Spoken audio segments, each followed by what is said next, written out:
Welcome to the Ivy League Hoops Hour, where we cover all things men's basketball in the Ancient Eight. We are your hub, your go-to, your day one. But not really, though. I'm your co-host, Coach Sidney Johnson, former head coach of the Princeton Tigers from 2007 to 2011, and former three-time captain of the Tigers in 95, 96, and 97. As always, I am joined by my co-host, Princeton alum and former Princeton grad assistant coach, Lawrence L. Boogie Schuler. Lawrence, how you making out? I feel like a champion, Coach. How about you? I'm doing terrific, Lawrence. Super excited about this week's show. Our guest, Columbia Lions student athlete Patrick Harding, is also a local product of the Nutmeg State here in Connecticut, where I reside. Super excited to talk to Patrick. And on My Eyes Don't Lie to Me, once again, we are joined by Chief In-Game Correspondent John Solomon to heighten and enlighten and illuminate our conversation on the Ivy League games from last week. I just like pizzazz. I disdain the mundane. Let's get this show started.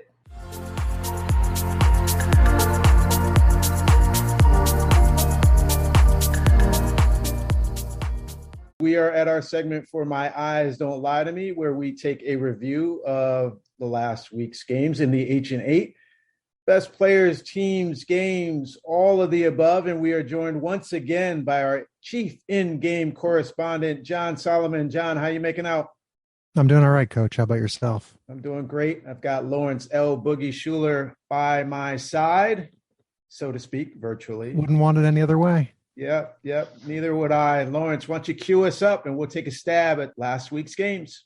Let's start with Princeton at Dartmouth. Yeah, Saturday afternoon up in Hanover, New Hampshire, an 84-80 win for the Tigers, the first road game in conference play for the Orange and Black, and their first road game of any kind since December 11th of last year. Just a terrific college basketball tilt. We talked before about how Princeton's going to get everyone in the Ivy League's best effort, and while I wouldn't say Dartmouth brought their A game, they were pretty darn close. Their A- game, perhaps? 8 for 13 from the free throw line stands out. The Big Green scored on their first three possessions, went up 27-18 after a crackerjack stretch where Dartmouth drilled 4 straight threes. The final two by leading scorer bearded Brendan Barry. There's some alliteration for you. Every Ivy foe the Tigers have seen so far have tried to do something different defensively against Princeton big man Tosan Evwobon. And the Big Green strategy involved boldly going at him as much as possible to try and get him in foul trouble. Aaron Rye, who scored all 17 of his points in the first half, would post Tosan and use fakes or pivots in the lane to try and draw that crucial second whistle. Ryan Langborg popped a three to finish a 9-0 Princeton run that evened the score, but on the subsequent Dartmouth possession, Tosan was called for personal number 2, going up for a weak side rebound off a Taurus Samuels miss. With 7:21 left in the half, the possible Ivy Player of the Year headed to the bench. Stick straight for Rye and a Samuels 3 following Max John's turnover versus Dartmouth's 1-2-2 pressure made it 36-29 Big Green. The Princeton staff rolled the dice and brought Tosan back in, who immediately was called for personal number 3 with 3:30 left, looking to poke the ball free from a driving Barry. Back to the bench he walked. Ethan Wright rose on Isaiah Robinson to bring us to the break even at 41. A second Wright 3 when play resumed gave the Tigers their first lead, and the score stayed close throughout the first half of the second half. Nate Ogbu off glass made it 67-66 home team with 10:34 left, Dartmouth's final lead of the day. The Big Green and Princeton mirror each other a ton offensively, with the Tigers the platonic ideal of where Dartmouth wants to be. You both would appreciate that often in an empty gym, I heard coaches calling out for chin. They're close, but they're not there yet. A loose ball up for grabs here, a shot in the lane, too strong there. Those were the differences on Saturday. The biggest sequence of the game for me came when down 3 late. Samuel's free throw jumper was too strong, and at the other end, Wright dribbled to his left, stepped back square for a huge three that made it a game-high 6-point lead for Princeton with a 100-second showing. Dartmouth needed a break to pull things out late or extend the game to OT, but 2 times with a 2-point lead. Langborg calmly made both ends of a 1-and-1 to fend off the Big Green. Jalen Llewellyn for Princeton was not on the floor for the final 4:53, tended to by the Tigers trainer. There's something to keep an eye on going forward. Real clean game. There were 11 combined turnovers. Barry, the high man, with 21 points, 4 on each side in double figures. And lastly, maybe it is because I've sat through the same playlist at Jadwin Gym for weeks and weeks and weeks, but it was refreshing to hear some of the musical choices at Lead Arena. Tribe Called Quest, Onyx, Curtis Blow, Crazy in Love. Outstanding. Oh, that's great. Thank you, John, for that. I will say Brendan Barry for Dartmouth has been a really good player for them, and I can't find him necessarily on my first or second team All-Ivy, but he's close. And I think maybe as a function of Dartmouth probably not winning a ton of games, although it sounds like they played well. I'd also say, and now defer to Lawrence, any other follow-ups, but I think sometimes a reflection of how valued you are by your opponent is how much they target you and try to get you in foul trouble and just do all types of things to get you out of the game. And that's Tosan Awoma. I mean, so many teams are now, they know in a sense, he's not the head of the snake. They always kind of tag a point guard with that, and Jalen Llewellyn and Ethan Wright guiding the Tigers through the season. But Tosan has the ball in his hands a ton, and trying to figure out how to get him out of the game and how to limit his productivity has certainly been an approach that Ancient Eight folks have taken, because there's a healthy respect for that kid. And certainly I think he's the best player in the conference. Next up, Harvard at Cornell. Well, it's the best defensive effort, I think, for Cornell all season long. And what a time for it. They held the Crimson to 61 points. That's the fewest amount of points that Brian Earl's team has yielded to a Division I opponent all season long. And Harvard guys only scored 24 points in the second half and only took 4 free throws in the second half. Their inability to get to the free throw line, I've been talking about it all year, showing up again. Now, Chris Ledlum didn't play for the Crimson, and I actually think on that 76-61 spread, he would have made a difference, easily could have made up a 15-point difference for Harvard. He's been playing that well. And so the holes on their roster, whether it's injury here or there, the front court has been plagued. I don't know if it's COVID. I actually not sure why Ledlum didn't play. But as a close coaching buddy of mine often reminds me, guys, nobody cares. So unfortunately, Ledlum not playing for Harvard, but those are the breaks. Cornell keeps themselves relevant in the race towards Ivy Madness. I thought that this one would be close. That was my prediction, and I was wrong. Looks like Cornell's turned the corner. Well, certainly their home form has been outstanding, right? They just have figured it out, and they remain confident and fast-paced and clear on how they want to play. But Lawrence, again, the defense, yes, Ledlum was out, but defensively, they were really, really good. And if that improves, if they continue to play fast and hold to their confidence and hold to their identity in terms of their pace of play, and they defend, they've really struggled to rebound the basketball. They've really struggled to protect the paint. If that improves during the league play, then we're kind of getting back to a Cornell that has a legitimate shot at Ivy Madness. They also got some good looks at the rim, and part of it was scoring in transition, but Mannon and Patel are getting layups and making difficult layups. Yeah. Then they're going to play really well. No, you're spot on. Right. Next up, we've got Brown at Columbia. Yeah, they were awesome. And if you're a top 4 team, which is what I've predicted, you have to show your quality and not simply get by. And I think a 19-point win on the road qualifies. It was an interesting game. And that, guys, it was actually close, like in the first 10 minutes. And it was going back and forth with Columbia holding the lead several times. But Tamin Cho took the game in his hands. And I have to say, Tosan Awoma has been brilliant for the Tigers. He's definitely my pick for player of the year, but I don't know if there's a player who has played as consistently and as brilliantly as Tamin Cho. Like, he's a must-watch player, and I urge you folks to take time and try to cue up the Brown Bears anytime you can catch them on TV. This kid's a difference maker. He beat the Lions off the dribble. He's improved his mid-range jump shot. And he's absolutely relentless battling for baskets off of offensive rebounds. So I love watching him play. I think his opponents probably hate competing against him. And so alongside timely shooting from Paxson Wojcik, Cho actually scored 11 points, guys, grabbed 2 rebounds to spark a 36-15 run for the Bears to take a 21-point lead into half. 22 turnovers and 13 missed free throws later by Columbia, and they unfortunately dropped their 6th game in the last 7 outings. Impressive win by the Brown Bears. This just in, Paxson Wojcik just hit another one.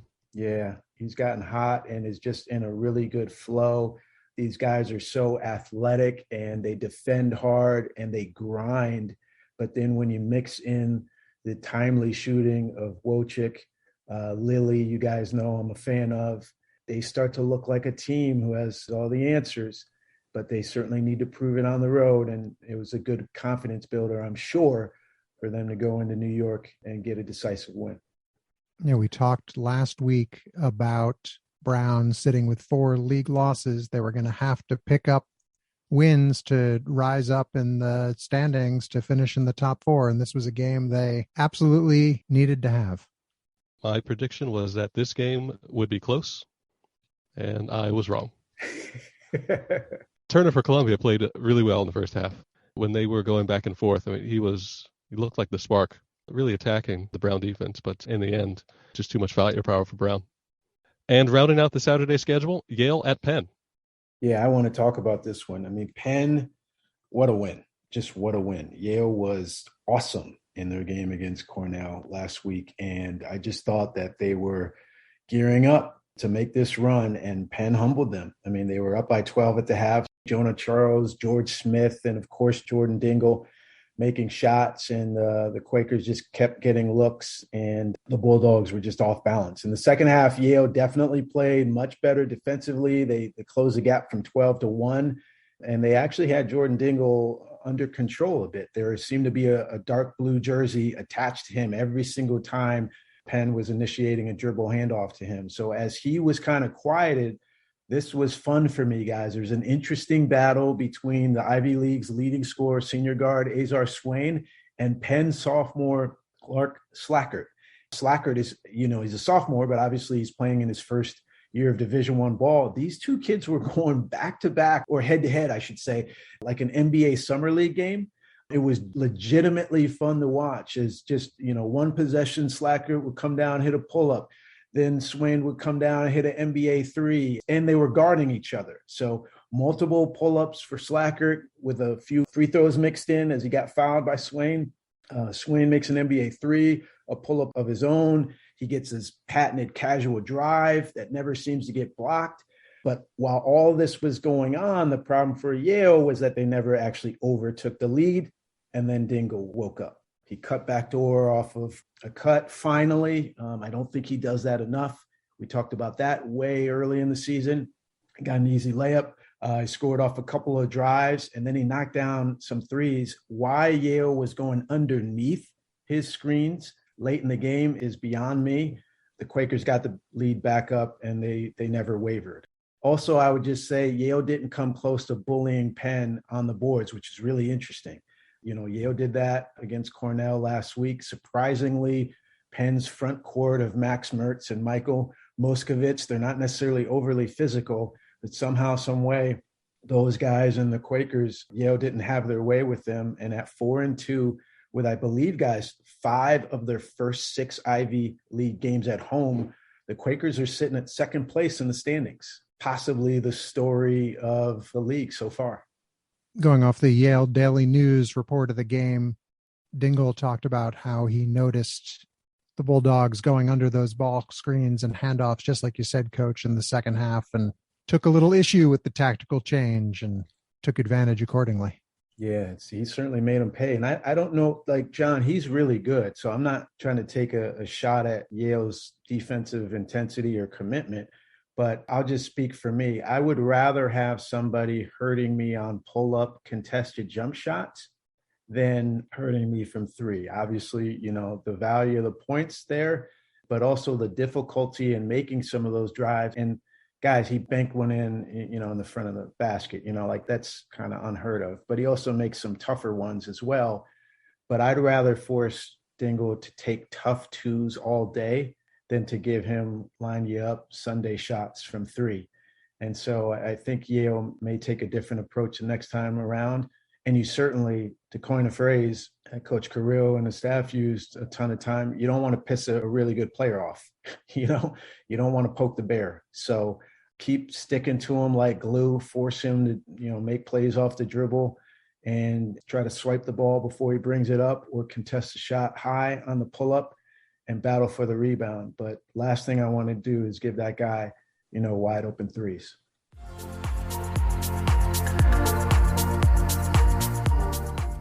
Are you looking for some college basketball content to add to your listen of the Ivy League Hoops Hour? Well, Lawrence and I have one for you. If you love college basketball, then listen to the 3-Bid League podcast, the original Atlantic 10 men's basketball podcast. Tyler Cronin and Matt Graber. They'll guide you through college basketball's most chaotic league with a weekly collection of fantastic guests across the 14 teams and the hoops world. They dive into each week's biggest games, the most entertaining storylines, and the hottest takes in the A10, along with the ever-important quest for at-large bids and bid thieves. Listen to the 3-Bid League podcast on Apple, Spotify, or any podcast platform.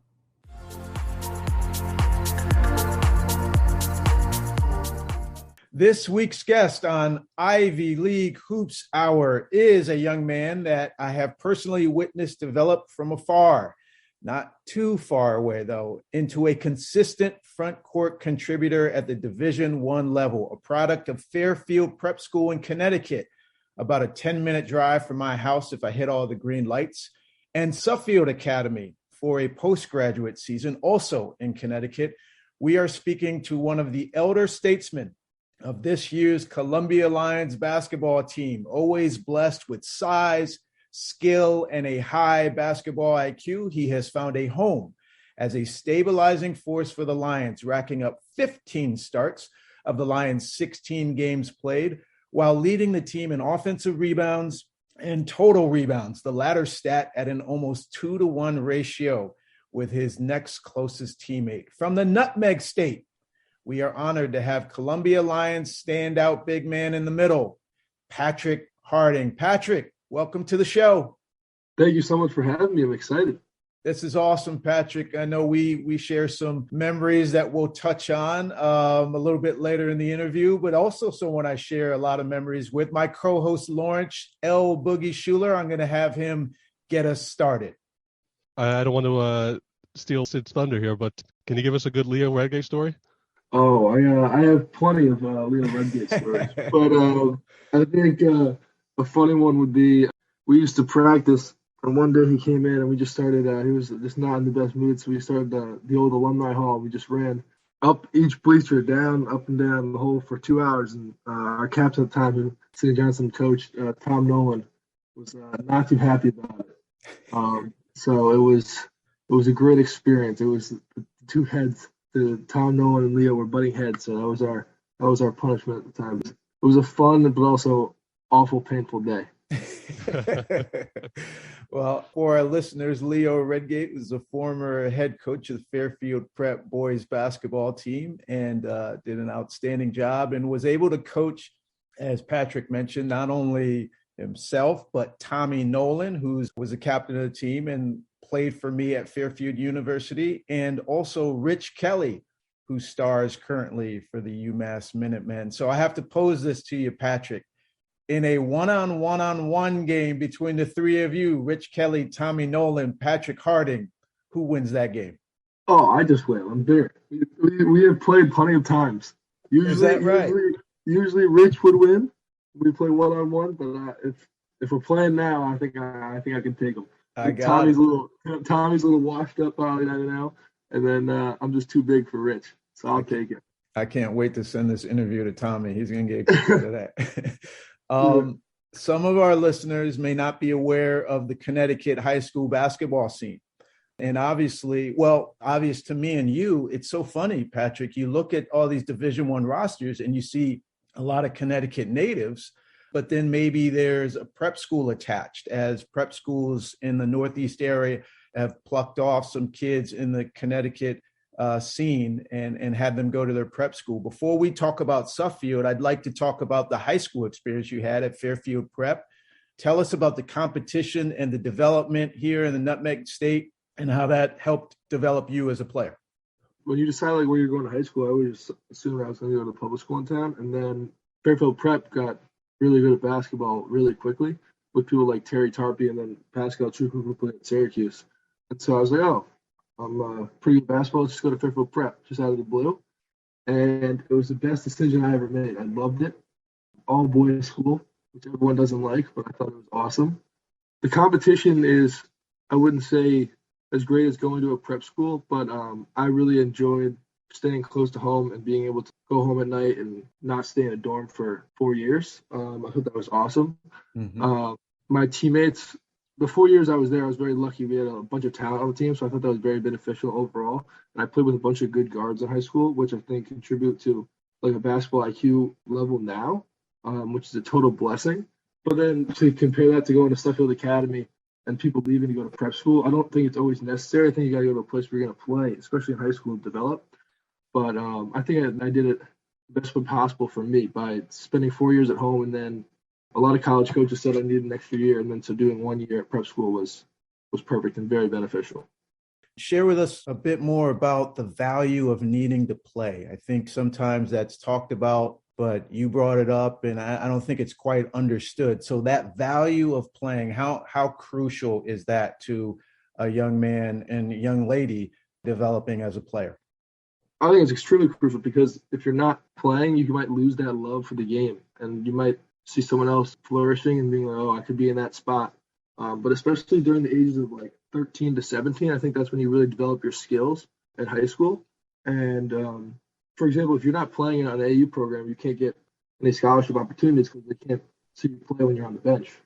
And I think a lot of people get wrapped up now and going to the big high school, the big AU program, and I think in the long run that can really hurt you because you're not developing, because you can't get in the game as many minutes as possible. Sure.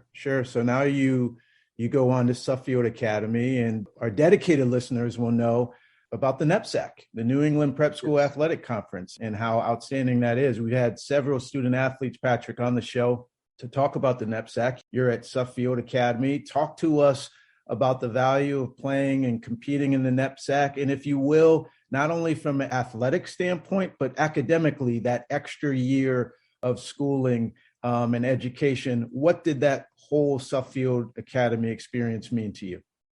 Oh, I loved my experience at Suffield. My Ruben actually is my best friend. I ended up going on to play basketball at Georgetown. I still talk to him daily, so I think that's the best part about going there. But the NEPSAC was awesome. Compared to playing Connecticut, like the public school league, in the NEPSAC, every team has college players and good ones. So it was nice to challenge myself the year before college, which I thought was awesome. Academically, it was definitely harder. It was a different level of difficulty because I took a lot of different classes, like college courses and just unique classes. I took a class on food, which was awesome, like the complex of food and like vitamins and minerals, wow, which I still think about today, and that was unique. But yeah, overall, it was awesome. It challenged me both academically and basketball-wise, and it definitely prepared me. They definitely bridged the gap from high school to college. Who was your roommate at Suffield? Jaden Robinson. Okay, and so you guys talk almost every day? Yeah, every day, my best friend. It was an absolute blessing. I think about like going back there, I was like, that was probably the best part.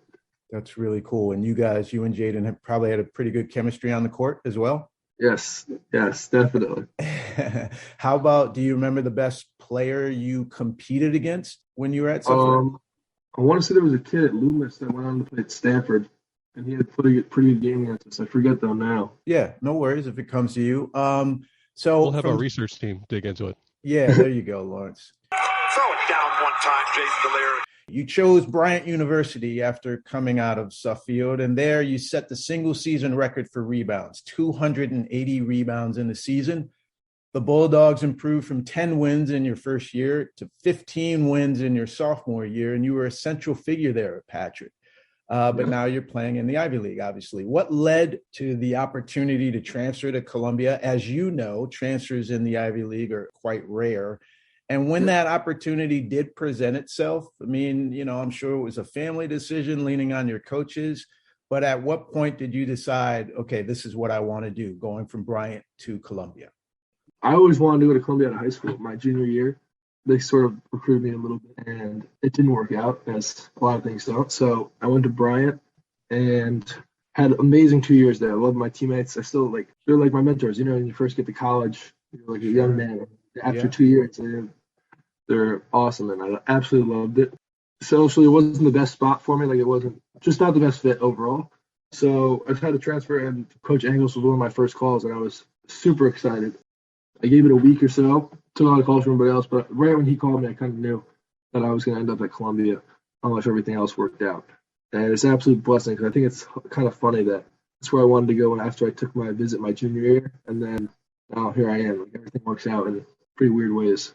Well, Lawrence and I are proud graduates of an Ivy League institution in Princeton. Many of our listeners are probably have some type of attachment to the Ivy League. And then a whole host of people we're hoping that don't necessarily have a tie and are just interested in learning more about Ivy League basketball and student athletes like yourself.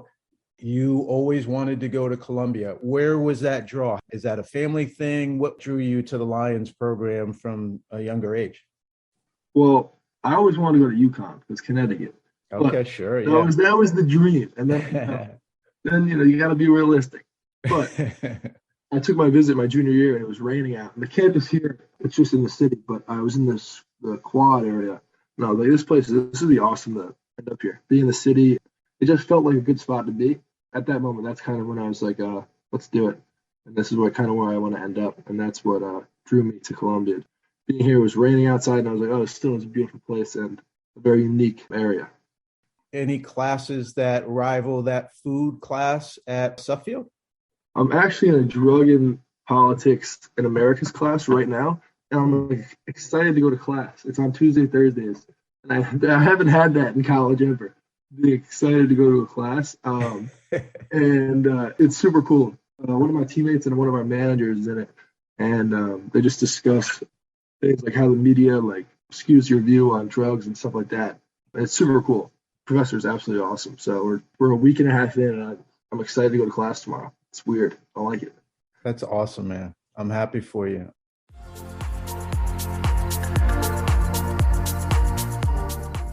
And they say you can't come home again. Well, Patrick Harding realizes his dream of playing at Columbia University. How cool is that?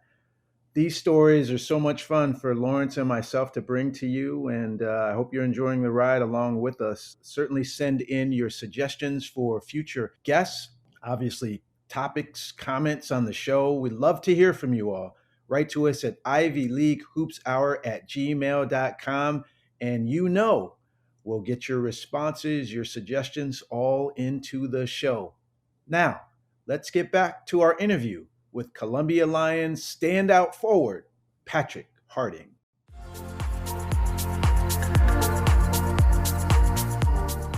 Let's pivot to basketball. Grabbing 20 rebounds in a game, Patrick. I mean, come on, man. You've had 6 games in your career. We've grabbed 15 rebounds in a single game, and including on January 8th of this year when you grabbed 21 rebounds, 11 of those were offensive rebounds in a win versus Penn at the Palestra. What are the tricks of the trade? How do you do that? I don't know. It's unique to the offensive rebound. I'm not athletic in any way. I can't jump very high. But I think the offensive rebound thing is just you see how your teammates miss. The flatter shots. So I kind of just played the percentages, and then from there, you can kind of get lucky.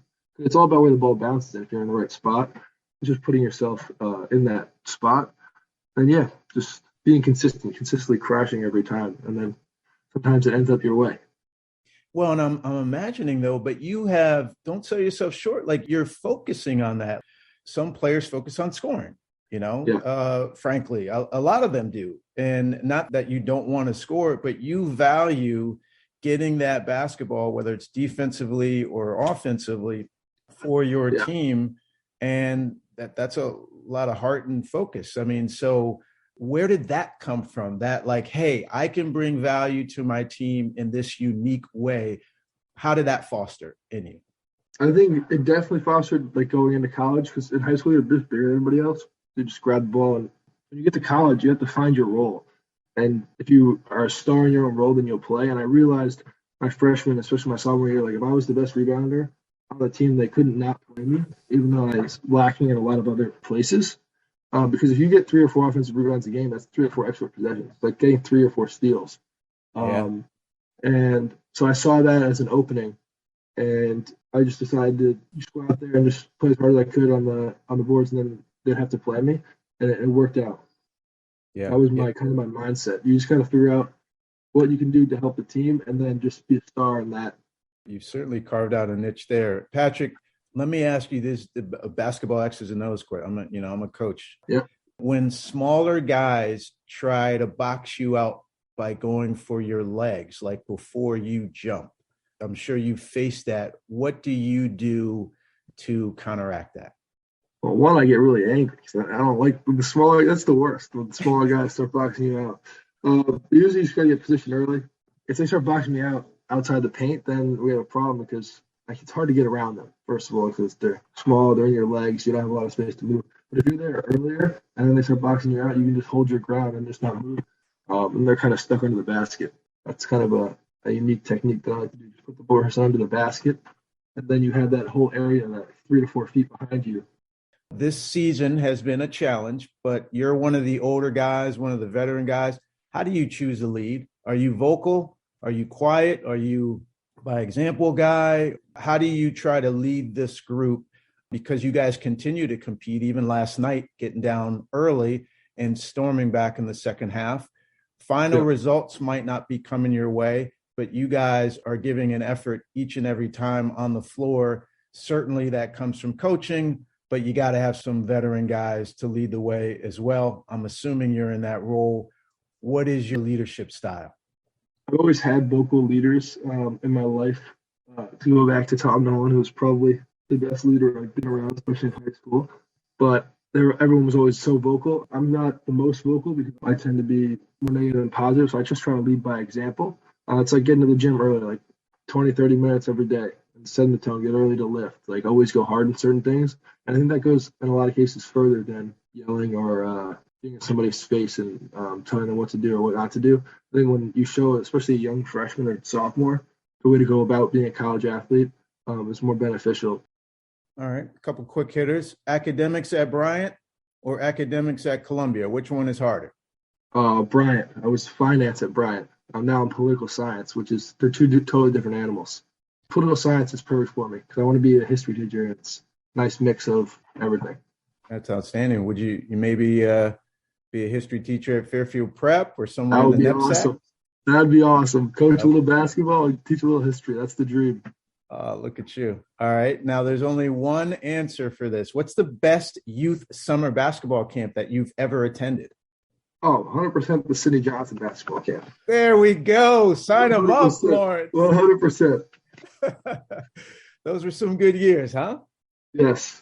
Yeah, yes. we had a ball, and you were always a standout player. And, it was one of the coolest things for me, Patrick, was to have campers coming back summer after summer after summer. It was like an extension of the program. And so I set you up for that question, but I genuinely hope you enjoyed it as much as we did as a staff. Yeah, no, it was awesome. It was good week, and it was very well put together for sure. And I loved playing out on the blacktop when we were in like 6th grade, maybe, when we were outside on those courts, the field with the sun beating. It was a good time. It was awesome. Well done. Awesome. Patrick, moving forward, we always pose to our guests, and I can't thank you enough. This has been an awesome trip down memory lane for you and myself, but also to hear about the wonderful experience that you're having at Columbia, how you arrived to the Ancient Eight, and obviously your presence and in significance and importance to the program. But now we're going to kind of pass the mic to you, if you will, and ask you, is there anything at Columbia University with your team on the campus, or think about the Ivy League, athletically, academically, the collection of schools, something that might improve things for the better. And we're going to hand you the magic wand and say, you can make it happen, Patrick. Anything that comes to mind that you would like to see come to fruition? I know at Columbia right now, I love everything. It's super good. I think what a cool thing would be maybe expand the tournament to more than 4 teams. That's just a small thing. That would be kind of my to get more teams involved. Just get 6 teams, or I don't think you can get 8, but I think 6 teams would be kind of fun. I haven't had the experience of making it, going through a full Ivy League season, but just thinking about it in the future, I think that'd be nice. Whether it was 6 or 8 teams, is it just the ability for every team, hey, we're all part of the conference, so we should all be a part of the conference tournament? I mean, elaborate a little bit more on that for us. I think 6 is good. I think 8, because then everybody gets in with 8. But I think 6 would be nice because, teams can go on runs at the end of the year and get better as the year goes on.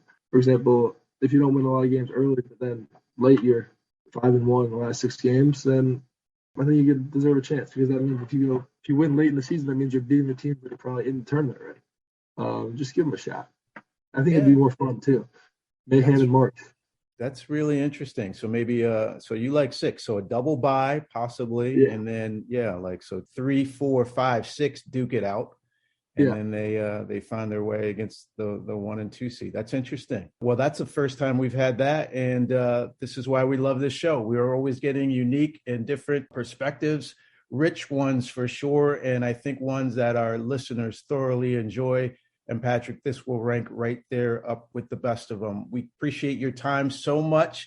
Early morning interview here. Thanks for carving out some time away from your classes. Get back to school. Keep leading these guys, and know personally that I will be rooting for you hard, and I know my co-host will as well. Thanks a ton for joining us on the show, Patrick. Oh, thank you so much for having me. I had a blast.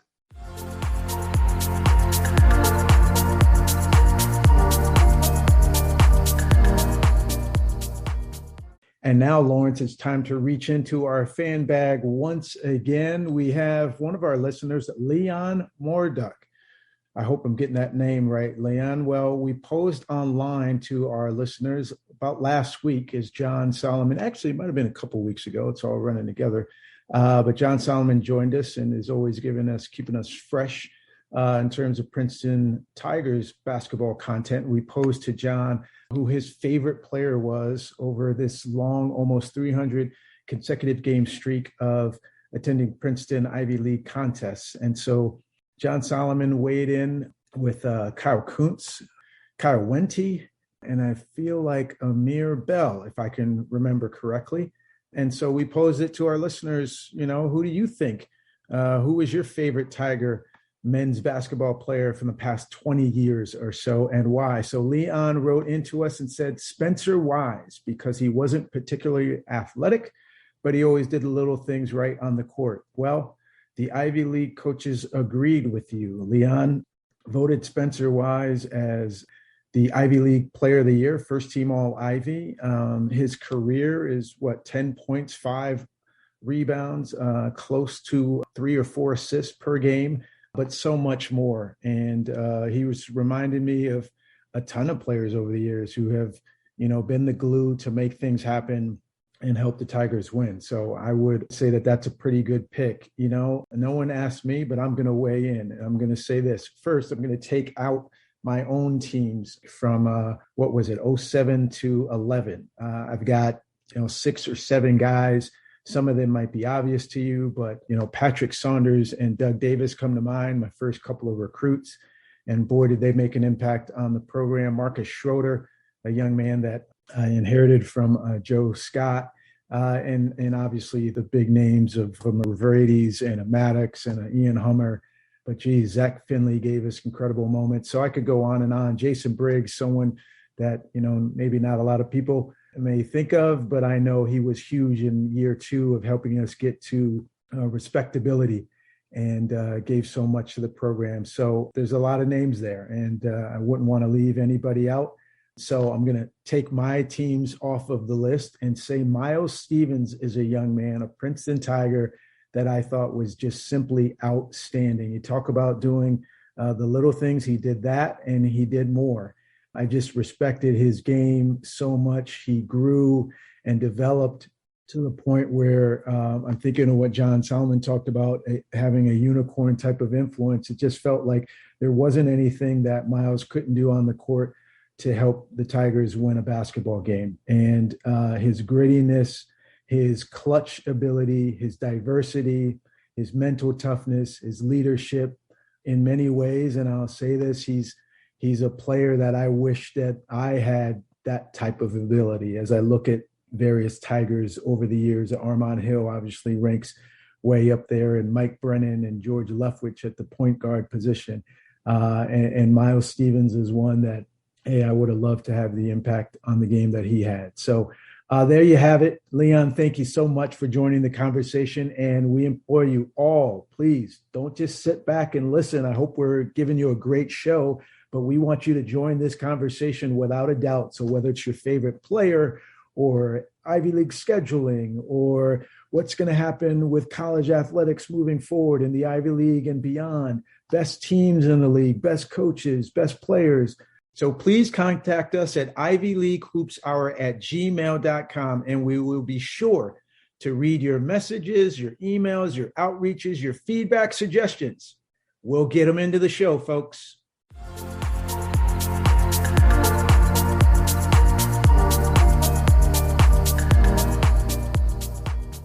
It's time for our non-Ivy League nods. Coach, who have you got? I've got a good one. The job that University of Houston head coach Calvin Sampson has done is simply ridiculous, Lawrence. Coach Sampson has rebuilt a national power with the Houston Cougars, now ranked 11th in the country. The Cougars recently surpassed their streak of 35 consecutive weeks of being ranked in the AP Top 20. That goes back to the late 60s under the helm of the late and great Naismith Hall of Famer Guy Lewis. Coach Sampson, man, I've played against him, coached against him. He's always been a hard-edged, demanding coach whose teams score efficiently, and boy, do they challenge you physically at both ends of the court. Phi Slamma Jamma is no more, Lawrence, but the Cougars have certainly risen again under Coach Calvin Sampson. My nod goes to former UConn head coach Kevin Ollie, who won just over $11 million in arbitration. That's great news for the Ollies, not so much for the Johnsons' taxes. We turn over $12 million to the University of Connecticut, which is state-run. Next question. Oh, man, what a payday. And you're right, University of Connecticut, wow, that's a big paycheck. And now it's time to spread some love around the Ivy League. What are you hearing out there, Coach? Spreading the love. Here we go, Lawrence. Got me singing. I know absolutely nothing about singing or fencing, but I do know that winning gold medals is a good thing. First-year student athlete Lauren Scruggs from Harvard did just that by winning 2 gold medals in the Junior World Women's Cup in women's foil. Scruggs went undefeated in her individual matches to secure the gold and then helped Team USA in the team event to overcome the world junior #1 ranked Team Russia for top honors. Well done, Lauren Scruggs and Harvard women's fencing.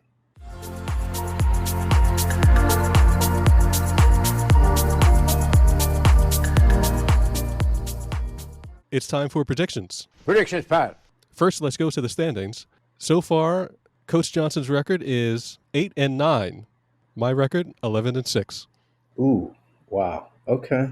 All right. I got some work to do here. Now, we could go with our usual format where you give your predictions first and I go second, but in essence, that means I win the game for the year. You don't think I can close the gap? Well, not if I keep picking the same picks you pick. This is true. It's impossible. This is true, Lawrence. All right. So should we make it interesting for our listeners? I think so. So whoever's leading has to go first. All right. Take the stage, my man. All right. First up, Friday, January 28th, 5 p.m. tip-off, Penn at Harvard. I'm going to go with Harvard. On Saturday, January 29th, we've got Dartmouth at Columbia, Yale at Princeton, Cornell at Brown. Can Dartmouth shoot well enough at Columbia? Are you trying to get my pick from me before you make that was nice try. Off the ship. Yeah, exactly. Just keep tapping until something spills out. Hello, is this Micah? Go out on a limb, my brother. All right, here it is. I don't know if Dartmouth is going to be able to shoot well enough at Columbia, but I'm going to pick them anyway. I'm going to go with Brendan Barry making enough shots, Cornish making enough shots, and Adelican on the offensive rebounds. Dartmouth beats Columbia. Next up, I think Swain and Gabadon right the ship. Yale wins a shocker at Princeton. And lastly, Cornell got itself back in rhythm last week, but at Brown, I'm picking the Bears at home. Wow. Okay, Lawrence, I really like this show because you are being brave, my man, and this is a fun part of it. I know you're looking at these games. You've gone out on a limb. Let me walk you through mine if I can. Go ahead, drop the hammer. Prediction, Pat. All right, let's start with Dartmouth, Columbia. I actually think that Columbia is going to hold home court. I've talked about home court being worth something. Dartmouth's actually a better defensive team in terms of the numbers and their defensive efficiency. But I'm just going to say Columbia is not going to go all season long without winning any games. And if there's one game that they should feel like they can steal, it's Dartmouth that is not way above their heads. So I'm going to say a full healthy roster for Columbia. Dartmouth does run the Princeton offense really well and defends well, but I'm going to say they're going to come up short when they travel on the road into New York. I'm going to go with Penn beating Harvard. I just have to say, I know it's been a tale of two seasons for the Quakers, 3-10 going into conference play. They played the toughest non-conference schedule of anybody in the league. You've heard me say that before. But now they go into Ivy League play and they won 4 of their last 6. 5 of them have been at home. But what's been impressive, Lawrence, is they have the second best field goal percentage defense. Okay, so, and that includes a 31% field goal defense against the three-point shot. Harvard hasn't been able to get to the free throw line. That still plagues them. They rank dead last in free throw attempts in the league, and they're not defending at a high rate either. They're dead last in field goal percentage defense. I say that Penn's offense, Penn's defense, they're just better. I think they're going to win a close one at Harvard for their first road win in conference play. Lawrence, come on, man. Princeton isn't losing to Yale at home. In fact, they're not going to lose to anyone at home. Princeton suffers the same plight that Harvard does. The Tigers don't get to the free throw line that much either, Lawrence. They're second fewest attempts in the league. But what they do is they make more shots than anyone. They're actually 9th best in the entire country in effective field goal percentage. All right, a combination of made twos and an extra weight for threes at 56.5 in terms of effective field goal percentage. They make shots. They also sit atop the leaderboard in the Ancient Eight in assists. Princeton Tigers, they beat Yale. And the game of the week, Boogie, Cornell at Brown. Cornell registered a statement win versus Harvard. We talked about that, but not only because the sizable, convincing win, but they're an upstart, Cornell is. But guess who else had a convincing win? Brown did, 19-point win over Columbia.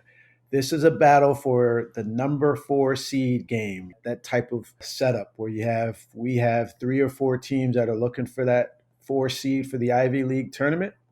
Feels like there's going to be a few games like that throughout conference play. This is one of them.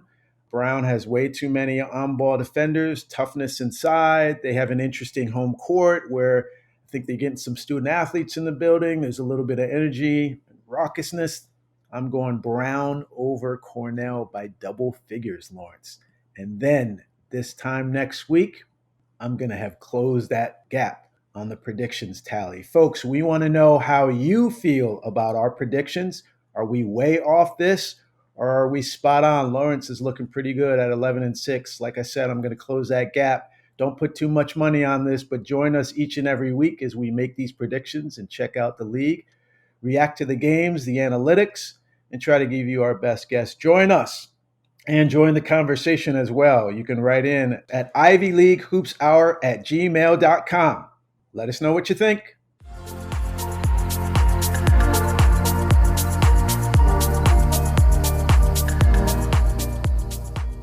Well, another great episode, and we can't do any of this without you all, folks. Lawrence and I are enjoying this labor of love, but we need you all to stick with us, not only to listen, but encourage others to do so. So spread the word, please.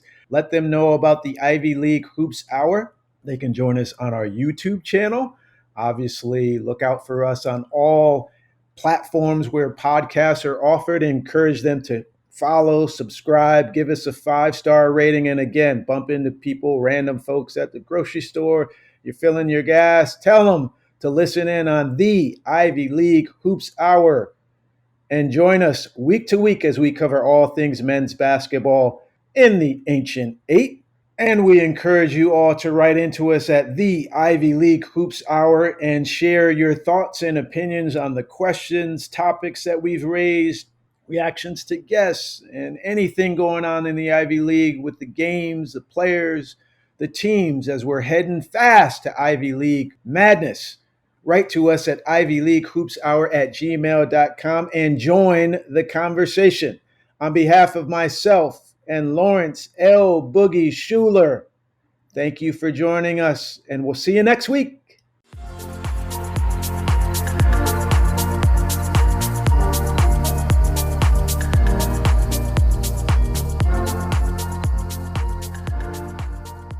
And I have to ask John, was it Left My Wallet in El Segundo?